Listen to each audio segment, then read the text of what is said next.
إن الحمد لله نحمده ونستعينه ونستغفره ونعوذ بالله من شرور أنفسنا ومن سيئات أعمالنا من يهده الله فلا مضل له ومن يضلل فلا هادي له وأشهد أن لا إله إلا الله وحده لا شريك له وأشهد أن محمدا عبده ورسوله يا أيها الذين آمنوا اتقوا الله حق تقاته ولا تموتن إلا وأنتم مسلمون يا أيها الناس اتقوا ربكم الذي خلقكم من نفس واحدة وخلق منها زوجها وبث منهما رجالا كثيرا ونساء واتقوا الله الذي تساءلون به والأرحام إن الله كان عليكم رقيبا يا أيها الذين آمنوا اتقوا الله وقولوا قولا سديدا يصلح لكم أعمالكم ويغفر لكم ذنوبكم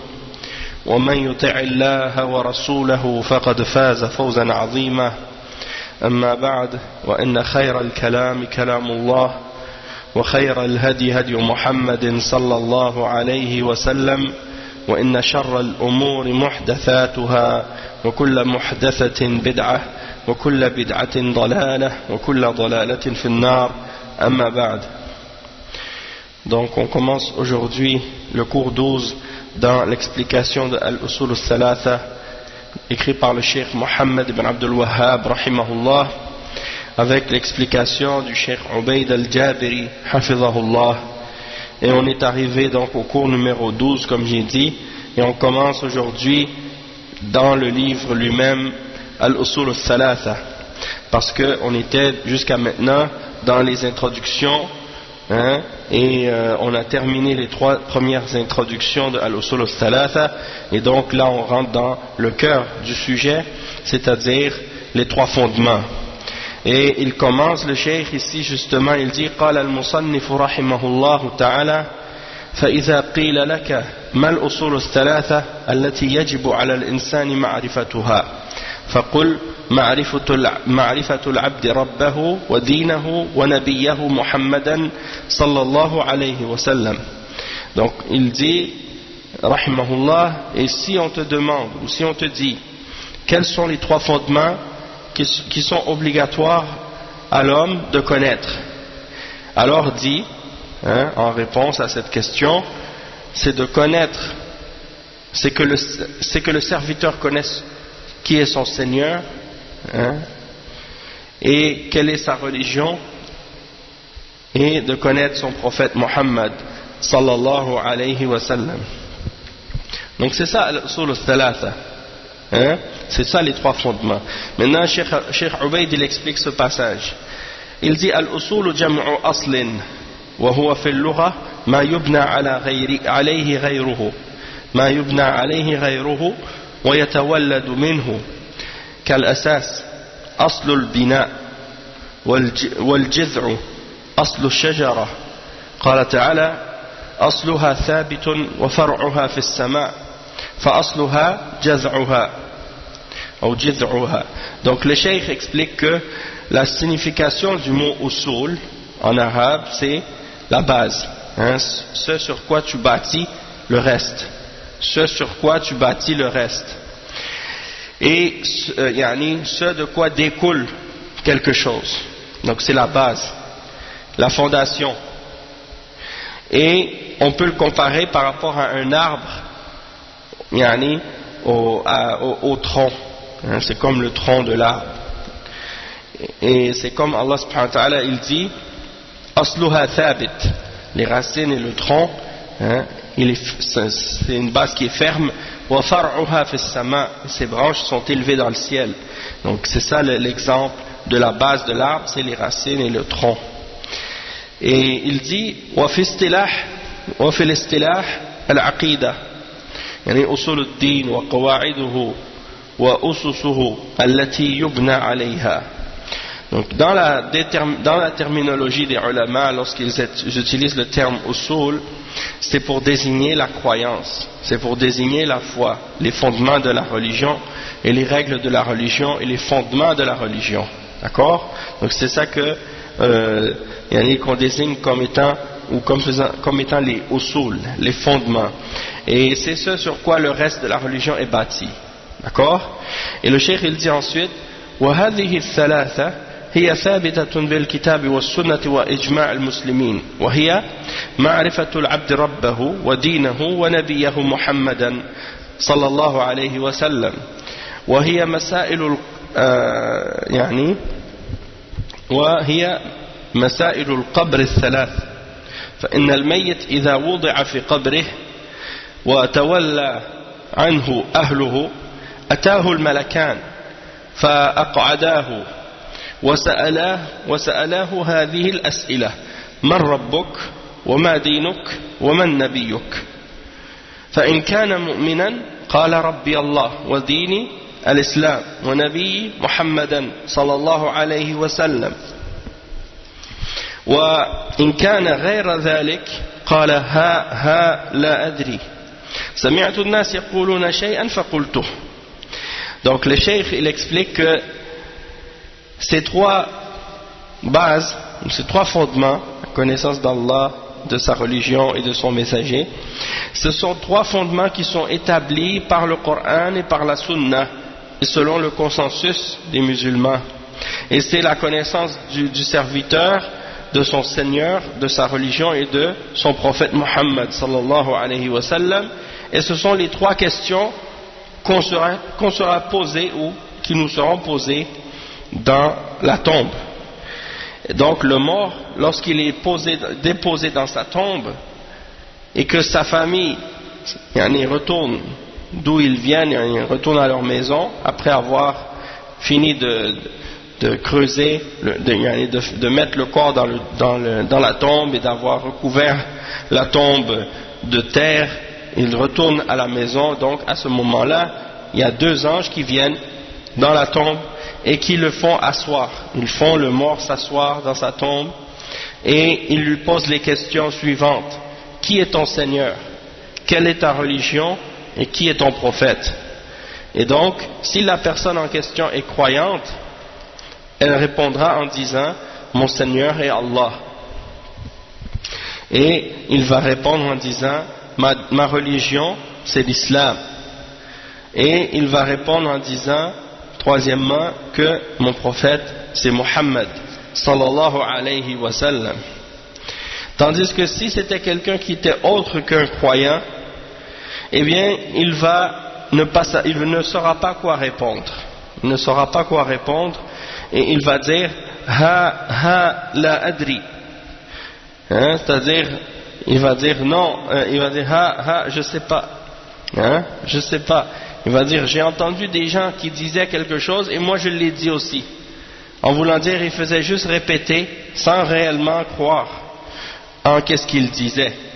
Et donc ça c'est un exemple de l'importance de la connaissance et de la sincérité, de la sincérité, de ne pas faire des actes ou de ne pas faire des choses juste parce que on répète ou on copie, on imite les gens, mais de le faire par pure conviction et par sincère croyance en ce en quoi on témoigne lorsqu'on dit la ilaha illallah Muhammad Rasulullah. Ensuite, le cheikh Mohammed ibn Abdul Wahhab il dit ce qui suit. Al-Asl al-Awwal. Donc là maintenant il va parler du premier fondement parmi les trois fondements. Ma'rifatu Rabb.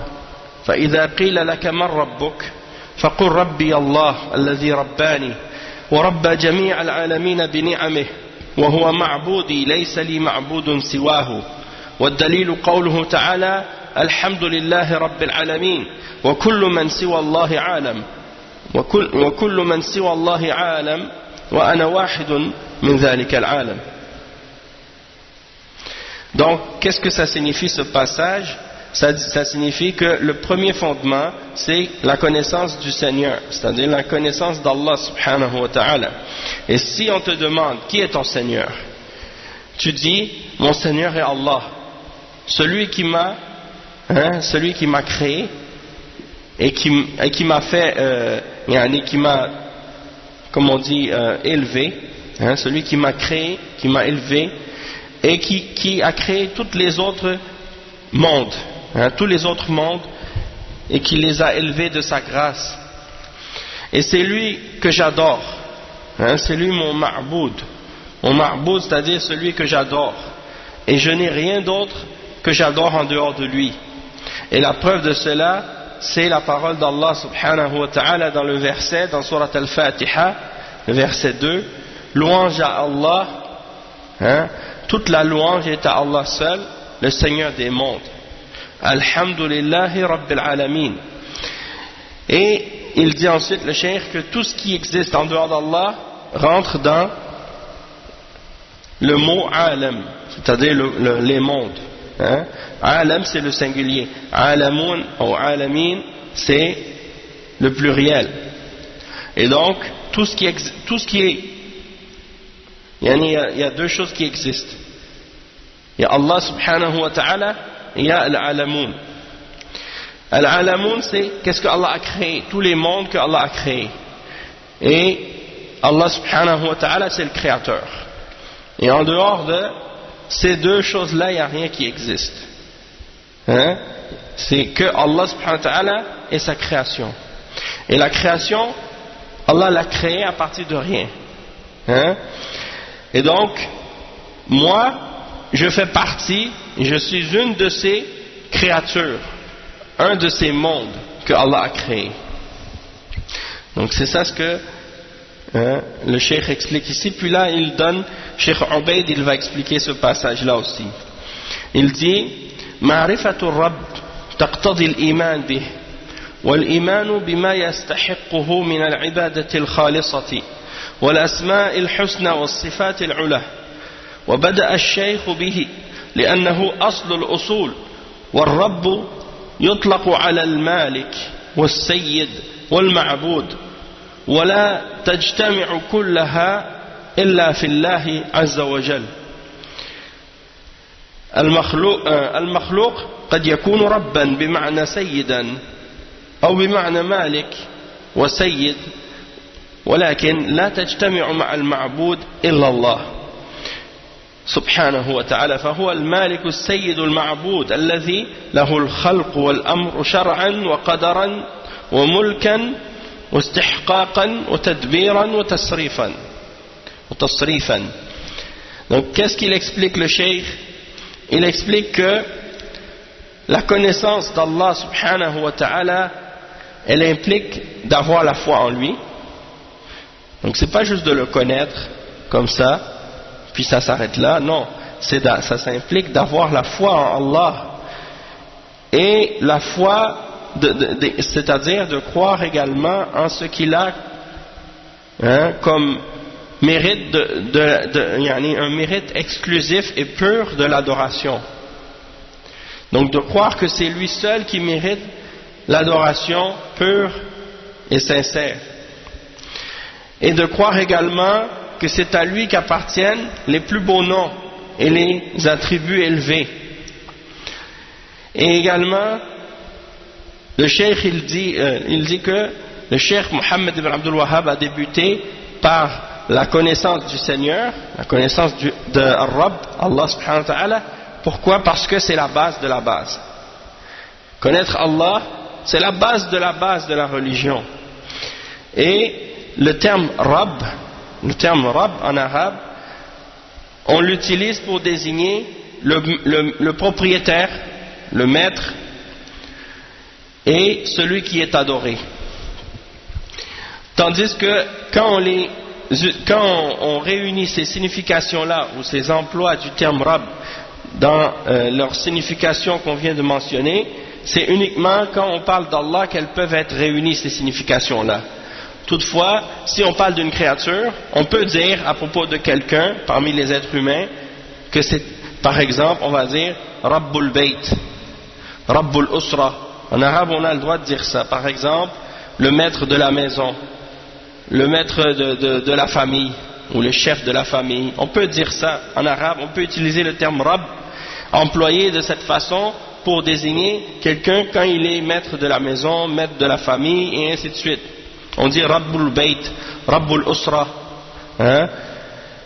Tandis que lorsqu'on l'utilise dans le sens de, par exemple, Al-Ma'boud, celui qui est adoré, là dans ce cas-là c'est uniquement appliqué et on l'utilise uniquement pour désigner Allah subhanahu wa ta'ala, c'est-à-dire le créateur. On peut dire aussi Sayyid à propos d'un homme, d'un être humain, s'il est le chef d'une tribu ou le chef d'un peuple, on l'appelle Sayyid, hein? Sayyidul Qawm, Sayyid. Mais Allah subhanahu wa ta'ala, quand on dit de lui qu'il est Sayyid, c'est-à-dire dans le sens absolu, qu'il est le maître absolu et le chef absolu et le créateur de toutes choses. D'accord? Donc il y a des choses qu'on peut utiliser par rapport des noms comme ça qu'on peut utiliser pour désigner des créatures, mais on les limite, on les délimite dans leur utilisation en disant ou en désignant exactement à le maître de quoi ou le chef de quelle chose en particulier.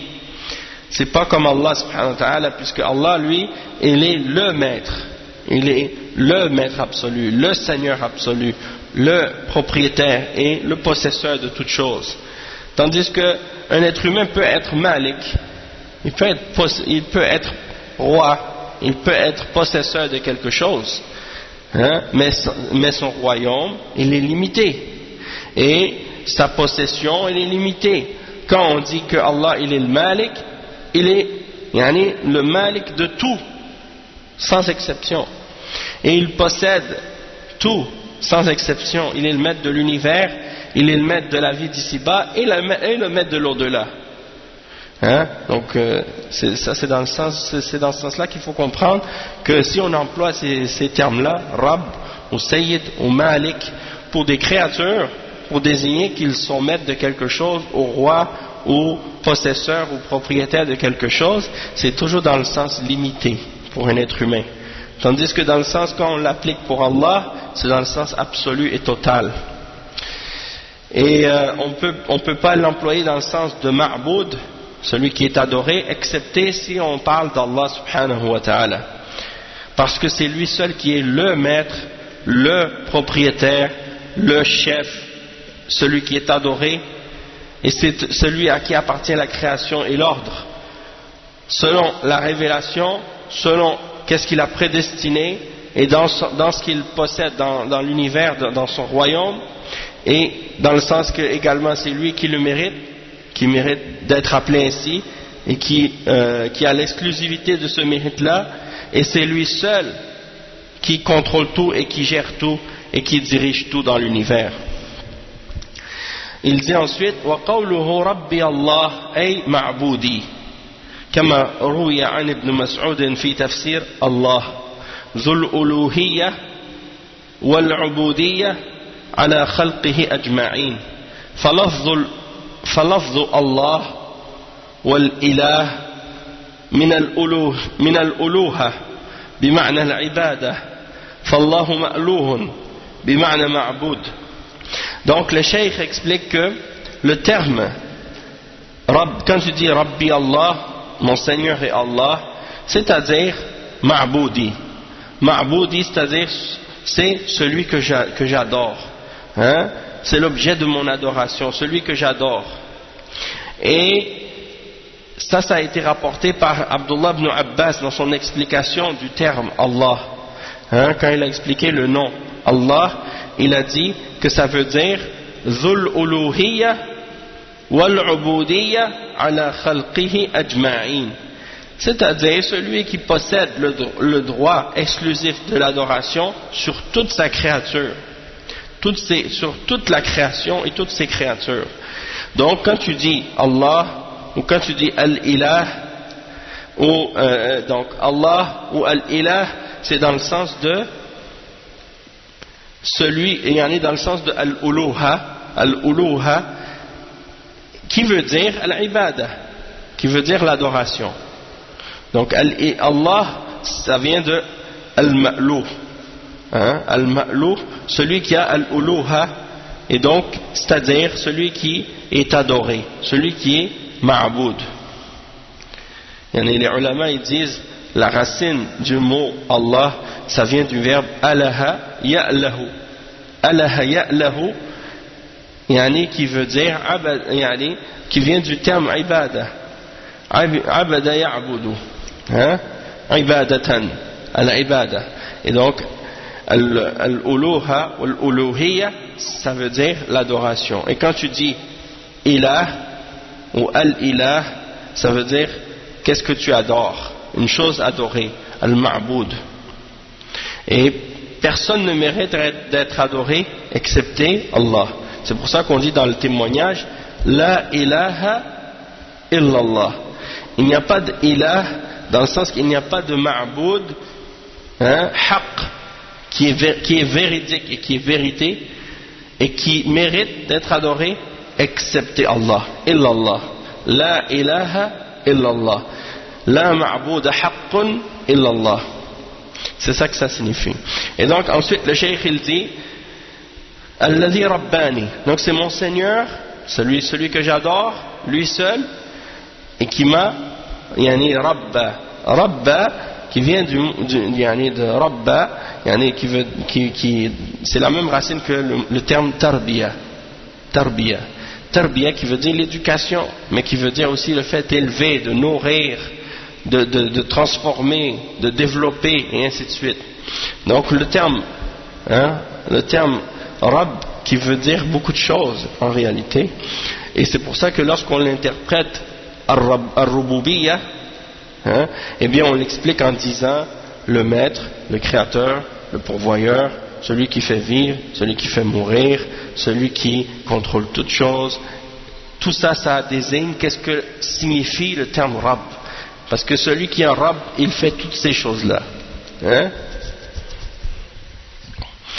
Donc tarbiyatullah lil mukallafina ala darbayn.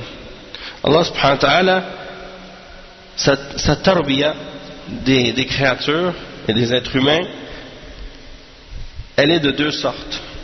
أحدها تربية بالنعم المادية أو نقول تربية التغذية والإمداد بأصناف النعم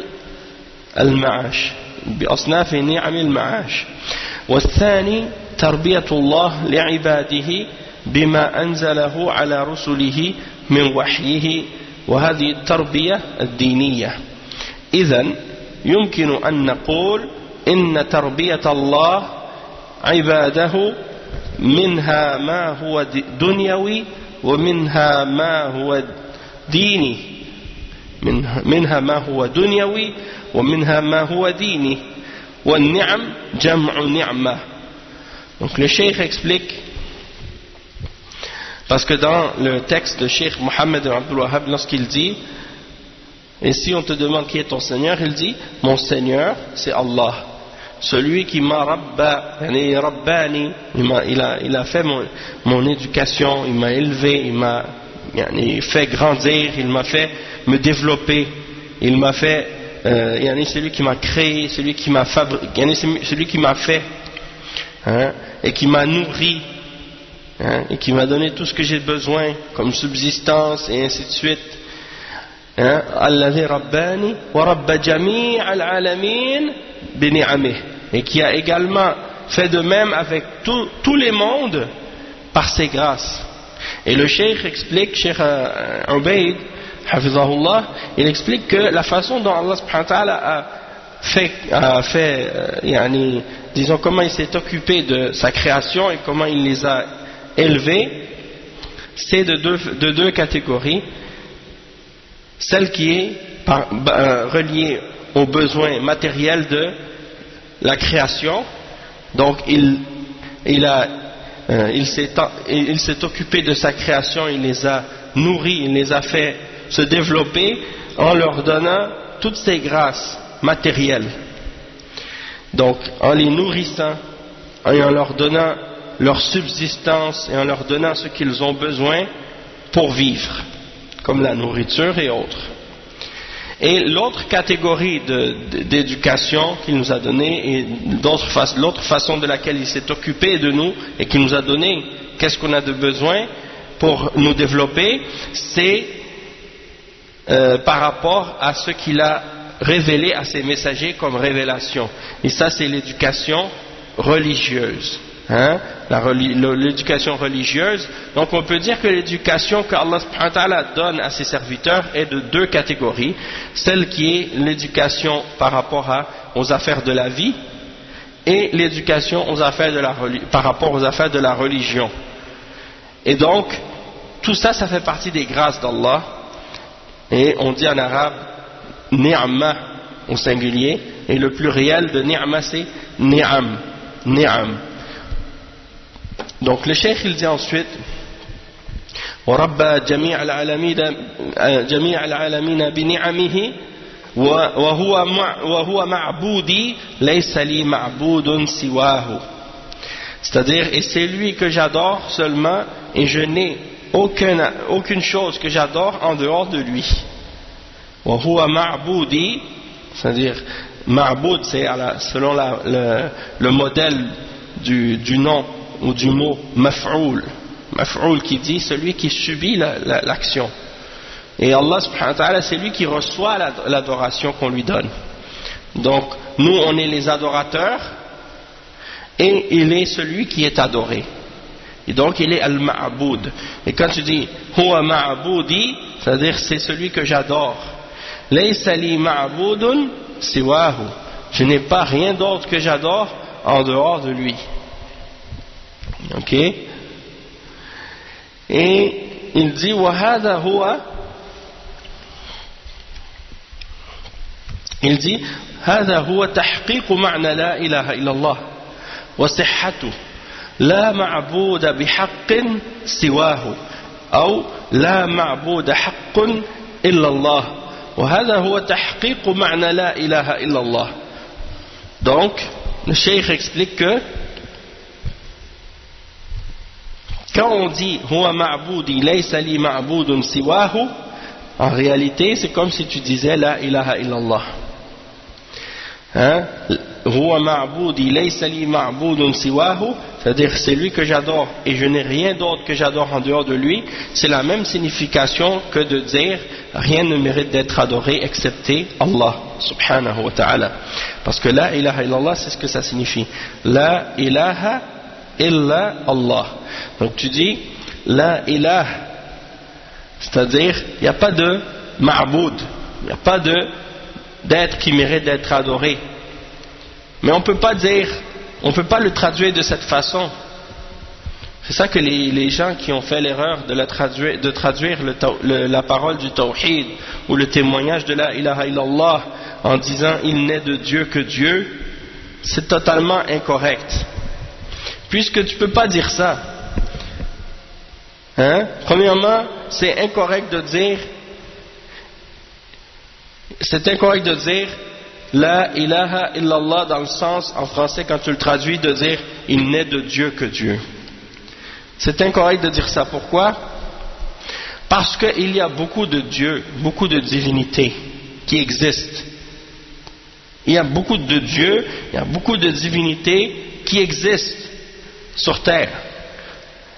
La preuve, c'est que parmi les êtres humains, il y a plein d'hommes qui adorent des milliers de différentes divinités et qui prennent en dehors d'Allah, hein, des tonnes de différentes dizaines et des centaines et des milliers de dieux différents. Donc est-ce qu'on peut dire qu'il n'y a pas d'autres dieux que Allah? Oui, il y a d'autres dieux que Allah subhanahu wa ta'ala, mais pour expliquer le sens réel de la ilaha illallah, il faut le comprendre dans le sens, comme les ulama l'ont expliqué, qu'il y a des divinités qui existent en dehors d'Allah, mais il n'y en a aucune d'entre ces divinités-là, parmi les choses que les êtres humains adorent en dehors d'Allah, qui méritent réellement d'être adorées. C'est-à-dire que oui, elles sont adorées par les êtres humains, et c'est vrai qu'il y en a des divinités, mais ce sont des divinités fausses. Pourquoi? Parce qu'elles ne méritent pas d'être adorées. Et la raison pour laquelle elles ne méritent pas d'être adorées, c'est parce qu'elles ne possèdent pas les noms d'Allah de perfection et les attributs de perfection d'Allah. C'est seulement Allah subhanahu wa ta'ala qui est Allah. Et c'est seulement Allah subhanahu wa ta'ala qui a les noms les plus parfaits et les attributs les plus élevés. Et c'est seulement celui qui possède ces noms et ces attributs-là qui mérite l'adoration. Toute autre chose qui serait adorée par les êtres humains en dehors d'Allah, eh bien, elle ne mériterait pas d'être adorée. C'est comme si quelqu'un décidait, par exemple, d'adorer un objet, comme cet objet-là, par exemple. Puis il dit, ça c'est mon Dieu, et qu'il pense que ça peut le protéger ou que ça a un pouvoir. Il pense qu'il peut lui offrir des prières et lui demander des choses. Et donc, il dit, c'est ça mon Dieu. Si quelqu'un lui dit, c'est ça mon Dieu, tu vas lui dire, ouais, mais cette chose-là, elle ne mérite pas d'être adorée. Parce que premièrement, elle peut rien créer. Et elle est créée elle-même.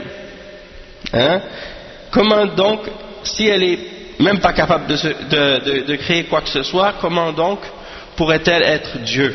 Ou pourrait-elle mériter d'être adorée? Elle ne peut pas créer rien d'autre.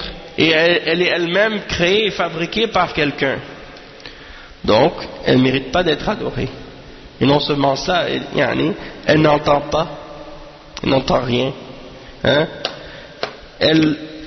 Si je la prends puis je la détruis, cet objet, elle ne peut pas se protéger elle-même, encore moins protéger quelqu'un d'autre. Et tu peux comparer cet objet à n'importe quelle autre statue ou idole que les mouchriquines adorent en dehors d'Allah. Tu peux la prendre, la jeter, tu peux même la mettre dans les saletés, dans la poubelle, elle ne peut rien faire pour t'empêcher. Donc, ça c'est des exemples qui montrent que elle ne peut pas être Dieu. Donc, ça c'est juste un exemple, mais sinon tu peux prendre un exemple même par un être humain. Un être humain, il a des besoins, il faut qu'il mange. Il a des besoins, il faut qu'il ait, après avoir mangé, il faut qu'il ait faire sortir les déchets de son corps, parce que sinon il peut mourir. Il faut qu'il dorme, parce que s'il ne dort pas, il peut également mourir, il a besoin de se reposer. Il faut qu'il respire, s'il cesse de respirer, il va mourir. Quoi d'autre? Il faut qu'il boive de l'eau, ou quelque chose pour rester en vie, sinon il va mourir. Alors que Allah subhanahu wa ta'ala n'a aucun besoin de quoi que ce soit et de rien, il se suffit à lui-même. Donc déjà tout ça c'est des preuves que toute personne qui a besoin de manger, qui a besoin de dormir, qui a besoin de faire sortir les déchets de son corps, qui a besoin de faire ces choses-là que les créatures vivantes ont besoin de faire, elle ne peut pas être considérée comme étant Dieu. Elle ne mérite pas d'être adorée. Même si des hommes l'adorent en dehors d'Allah, comme ils adorent Jésus, comme ils adorent Marie, comme ils adorent des saints ou des tombes, mais ils ne méritent pas d'être adorés parce que ce sont des créatures créées par Allah. Le seul qui mérite d'être adoré comme ça, c'est celui qui a tout créé.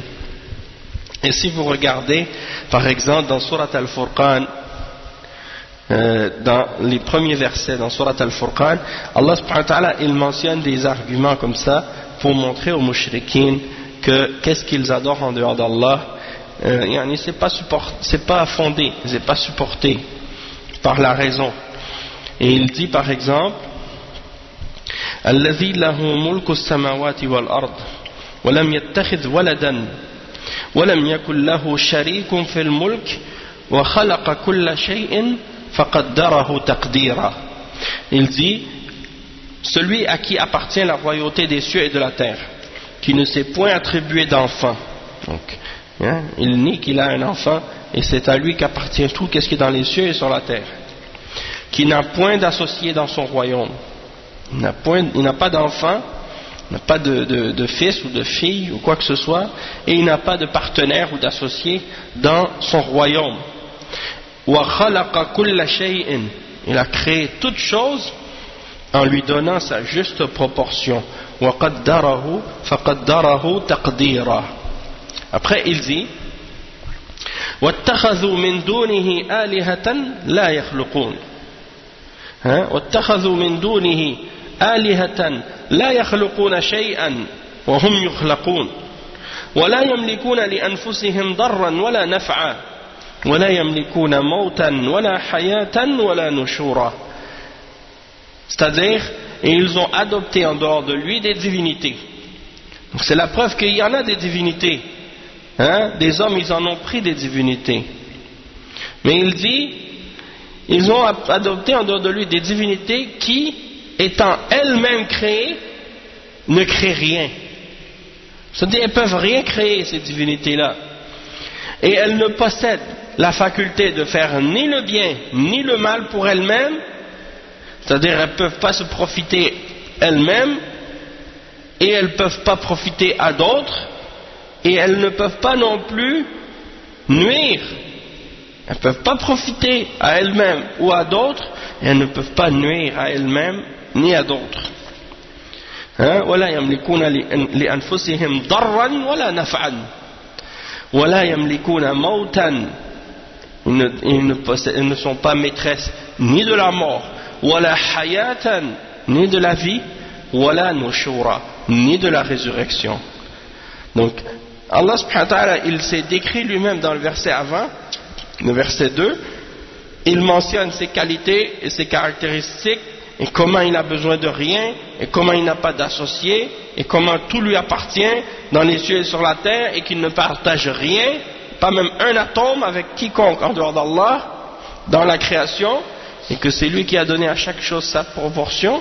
Et dans le deuxième verset ensuite, dans le suivant, le verset 3, il détruit tout ce qui a rapport avec les choses que les hommes adorent en dehors d'Allah, en mentionnant que ce sont des choses qui sont elles-mêmes créées et qui ne peuvent rien créer et qui ne détiennent le pouvoir ni de nuire, ni de profiter, ni à elles-mêmes, ni à d'autres, et qu'elles ne détiennent pas le pouvoir ni de faire mourir, ni de faire vivre, ni de faire ressusciter quoi que ce soit. Donc comment quelqu'un peut mettre sa confiance en quelque chose qui est aussi faible que ça? Et donc c'est pour ça qu'il faut bien comprendre la signification de la ilaha illallah, dans le sens que ça signifie que rien ne mérite d'être adoré excepté Allah. La ma'bouda haqqun illallah. Si tu dis la ma'bouda illallah, ça ne veut pas dire quelque chose qui est vrai. Si tu dis la ma'bouda illallah, tu dis il n'y a rien qui est adoré excepté d'Allah, c'est faux. C'est faux dans deux sens. C'est faux dans le sens que si tu le prends dans le sens de dire il n'y a rien qui est adoré excepté d'Allah, c'est faux dans la réalité, dans le sens concret, parce que ça contredit qu'est-ce qu'on constate dans la réalité. Ça contredit la réalité de qu'est-ce qui existe dans le monde actuel.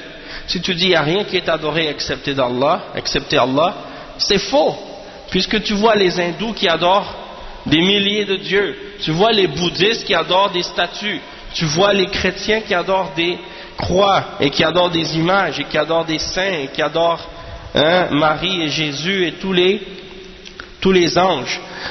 Donc tu vois ça, donc tu sais tout de suite que c'est faux, que c'est pas correct de dire qu'il n'y a pas de chose qui est adorée excepté Allah. Et c'est faux dans l'autre sens aussi si quelqu'un le prend dans le sens contraire, de dire que tout ce qui est adoré c'est Allah, comme les soufis qui croient en wahdatul wujud. Ils disent il n'y a rien qui est adoré dans le monde excepté Allah, dans le sens que tout ce qui existe c'est Allah. Donc ils croient dans le sens que bon, tout ce que tu peux adorer dans l'univers c'est une manifestation de Dieu, donc c'est Dieu que tu adores. Même si tu adores des idoles, même si tu adores des choses, c'est Dieu. Donc on voit que leur interprétation est totalement erronée aussi. Et les ulama ont dit que ça c'est une croyance de kufr, la croyance en wahdatul wujud. Et c'est pour ça que les ulama ont dit non, la signification quand tu dis la ilaha illallah, ça ne veut pas dire il n'est de Dieu que Dieu. Ça veut dire il n'est de Dieu qui mérite d'être adoré. Il n'y a rien, il n'y a pas de divinité qui mérite réellement d'être adoré excepté Allah subhanahu wa ta'ala, qui est le créateur et le maître de toutes choses. Donc on dit la ma'bouda bihaqqin illallah ou la ma'bouda haqqun illallah. Et c'est là que quand on a compris cette réelle signification du tawhid, que c'est là qu'on comprend réellement l'importance et le poids et la force de ce témoignage. Parce qu'on est en train d'affirmer que tout ce qui est adoré en dehors d'Allah est faux et que c'est seulement l'adoration d'Allah qui est vraie et qui est valable. Et alhamdulillah, le cheikh il dit ensuite wal ayatul karima alhamdulillahi rabbil alamin alhamdu huwa as-sana'u ala Allah subhanahu wa ta'ala wa mujibul hamd ni'amahu adh-dhahira wal batina wal hamdu يفرق بينه وبين الشكر فالحمد يكون على النعمة والمصيبة والشكر لا يكون إلا على النعمة والحمد يكون باللسان فقط والشكر يكون باللسان والقلب والجوارح. Donc le cheikh explique que alhamdu, qu'est-ce que ça veut dire quand on dit alhamdulillah rabbil alamin? Souvent on apprend à dire aux enfants Surat al-Fatiha depuis qu'ils sont très très jeunes et ils disent Alhamdulillahi Rabbil Alamin et après avoir terminé de manger ils disent Alhamdulillah et tu leur demandes par la suite qu'est-ce que signifie Alhamdulillah et ils ne peuvent pas répondre parce qu'ils ne savent pas qu'est-ce que ça signifie réellement, ils ne font que répéter. Et le cheikh explique que Alhamdu huwa as-sana'u ala Allah. Alhamdu ça veut dire que tu fais l'éloge d'Allah subhanahu wa ta'ala, tu mentionnes la gloire d'Allah subhanahu wa ta'ala, et quand tu mentionnes la gloire et que tu fais l'éloge de quelqu'un, ça c'est parce que cette chose ou cette personne que tu glorifies et dont tu fais l'éloge, elle a des grâces apparentes et cachées. Quand tu parles d'Allah subhanahu wa ta'ala et que tu fais sa louange et que tu mentionnes sa gloire et que tu mentionnes sa louange, eh bien c'est parce qu'il a fait beaucoup de choses de bonnes pour toi, des choses qui sont bonnes et des grâces qu'il t'a données qui sont apparentes, tu peux les voir, et d'autres qui sont cachées parce que elles sont parfois intérieures, elles sont intérieures. Et alhamdu, la différence entre alhamdu wa shukru, c'est pas la même chose. Alhamd, ça veut dire de faire l'éloge et de mentionner la louange d'Allah subhanahu wa ta'ala, tandis que ashukru, c'est la reconnaissance envers Allah et le remerciement d'Allah subhanahu wa ta'ala. Donc, quand tu dis alhamdu, ça peut être pour des choses qui sont des grâces, ou même parfois pour des malheurs, ou même des choses mauvaises qui t'arrivent. Tu remercies Allah en faisant sa louange et en faisant son éloge. Pourquoi? Parce que tout ce qui t'arrive, c'est toujours bien, même si ça peut paraître mal. Tu fais parfois un accident, il t'arrive quelque chose, tu tombes malade, tu dis Alhamdulillah. Alhamdulillahi ala kulli hal. Alhamdulillah dans toutes les circonstances et dans tous les cas, dans toutes les situations et dans tous les états. Tu dis Alhamdulillah, louange à Allah, pour tout ce qui peut t'arriver. Tandis que Ash-Shukr, c'est seulement pour la grâce. Ash-Shukr, c'est seulement pour la grâce, et en même temps aussi, Alhamdu, c'est seulement par la langue que tu peux le faire. C'est-à-dire, Alhamdu, c'est seulement la gloire que tu peux faire avec Allah par ta langue, en mentionnant sa louange. Alhamdulillah. Tandis que Ash-Shukru, c'est pas seulement avec la langue, mais c'est avec la langue, avec le cœur et avec le corps. Et donc quand tu fais des actes d'adoration, tu remercies Allah. C'est une forme de remerciement. Quand tu fais tes salawats, quand tu fais ton jeûne, quand tu fais tes actes d'adoration, tout ça c'est des formes de reconnaissance et de remerciement à Allah subhanahu wa ta'ala. Donc, d'un côté, Alhamd, il est plus général, parce que tu le dis pour les grâces et tu le dis pour les malheurs aussi. Donc, dans ce sens-là, Alhamd, il est plus large, plus général. Sauf qu'il est limité à la langue. Tandis que Ash-Shukr, c'est plus spécifique parce que c'est uniquement fait pour les grâces d'Allah subhanahu wa ta'ala, tandis que c'est plus général dans le sens que tu le fais avec ta langue, avec ton cœur et avec ton corps. Hein? Et donc, ça c'est pour expliquer. Il dit, قال الشاعر أفادتكم النعماء مني ثلاثة يدي ولساني والضمير المحجبا. Donc il donne un vers de poésie qui témoigne du fait que tu peux être reconnaissant envers Allah et mentionner le remerciement et la reconnaissance envers Allah par ta langue, par ton cœur et par ton corps, par tes actions. Et le cheikh il dit يدي من الجوارح واللسان القول والضمير المحجب القلب. Donc il explique les points qui sont mentionnés dans le vers en question. Après il dit فالإنسان يقول للنعم عليه شكر الله لك. فالإنسان يقول للمنعم عليه شكر الله لك جزاك الله خيرا فهذا باللسان وقد يمد يده ويصافحه وكذلك يستشعر بقلبه أنه أنعم عليه وبدأ الله عز وجل 4 سور غير الفاتحة بالحمد لله يعني بالحمد متبعا ذلك بموجب الحمد فهذه الآية موجب الحمد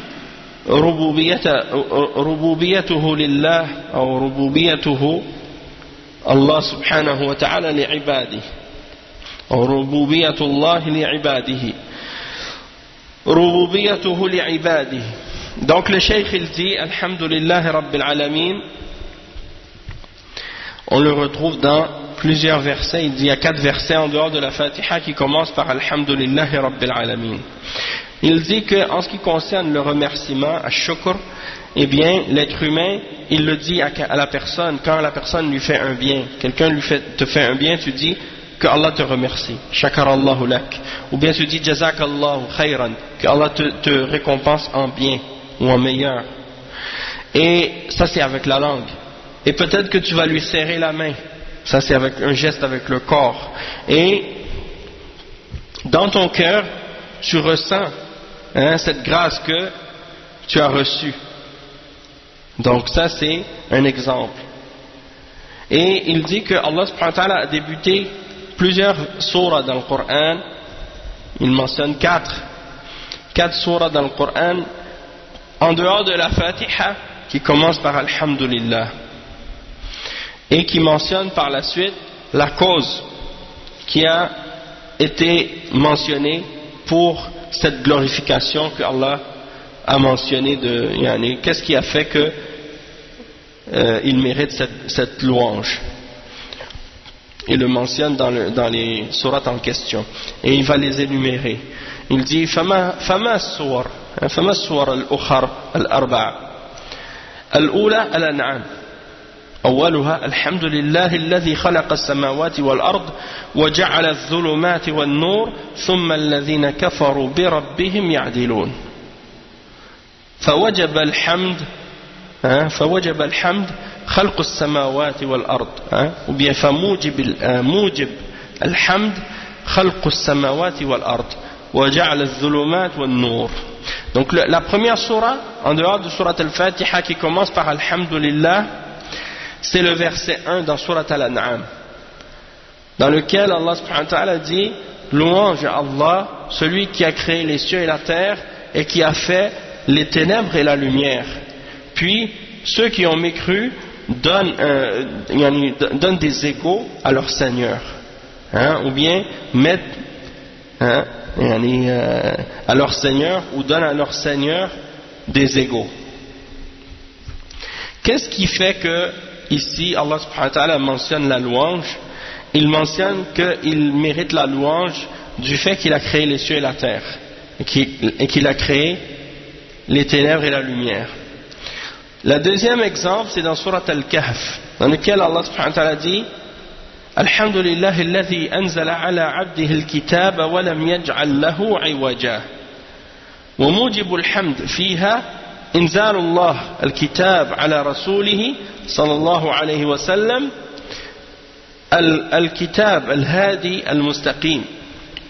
Donc le deuxième verset c'est dans Surat Al-Kahf, le premier verset dans lequel Allah subhanahu wa ta'ala dit ce qui signifie louange à Allah, celui qui a descendu ou qui a fait descendre sur son serviteur le livre et qui n'y a laissé ou qui n'y a mis aucune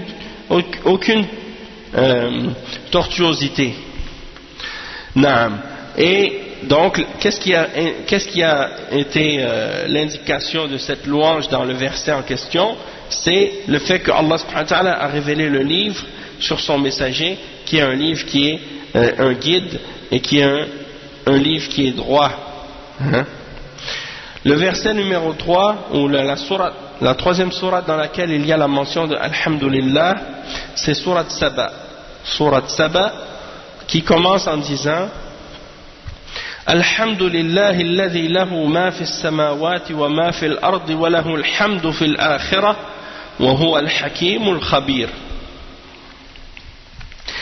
qui signifie donc louange à Allah, celui qui détient tout ce qui est dans les cieux et sur la terre, et il a la louange dans l'au-delà, et il est le sage et le bien informé, ou le parfaitement informé. Et qu'est-ce qui indique ici? Cette louange, c'est le fait qu'il détient et qu'il possède les cieux et la terre et ce qu'il y a entre les deux. Mujibul hamd, mulkuhu lis-samawati wal-ard wa ma fihima.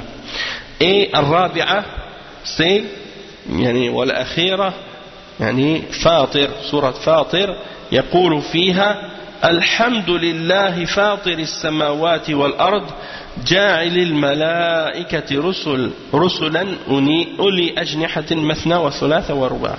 Bon, ça c'est le verset 1 dans Surat Fatir.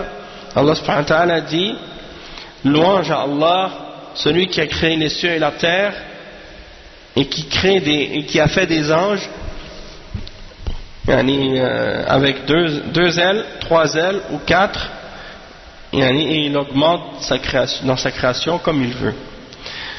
Donc ça c'est les 4 versets dans lesquels Allah subhanahu wa ta'ala commence en mentionnant Alhamdulillah, et il dit موجب الحمد في سورة فاطر كونه فاطر السماوات والأرض وجعل الملائكة رسلا. أما ذكر الحمد في ثنايا القرآن يزيد على 40 موضعا. Donc il mentionne dans ce dernier verset sa gloire. Pourquoi? Par le fait qu'il a créé les cieux et la terre et qu'il a créé des anges comme messagers. Et il dit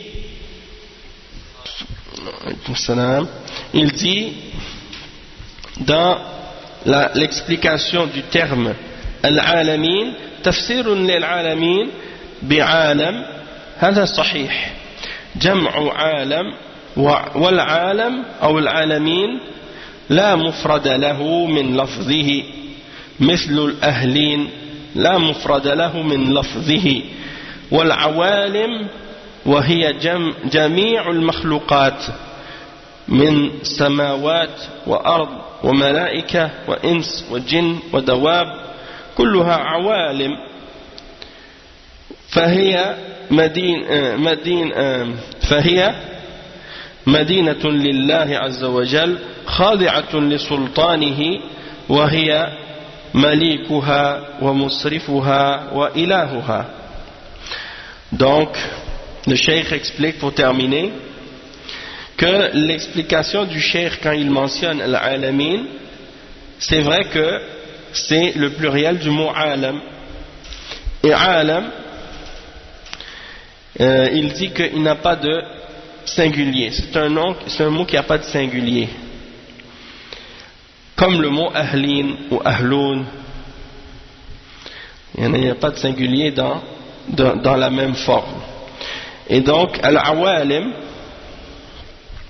c'est le pluriel c'est le pluriel pour désigner toutes les créatures qui sont dans les cieux, sur la terre, comme les anges, les êtres humains, les djinns, les bêtes, les animaux.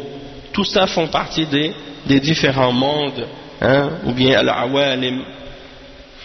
Et donc, c'est les exemples de ce que Allah subhanahu wa ta'ala a créé, et elles sont toutes soumises à sa puissance, et c'est sa possession, son domaine, et c'est lui le maître, et c'est lui qui contrôle tout dans cette création, et c'est lui celui que toute chose adore.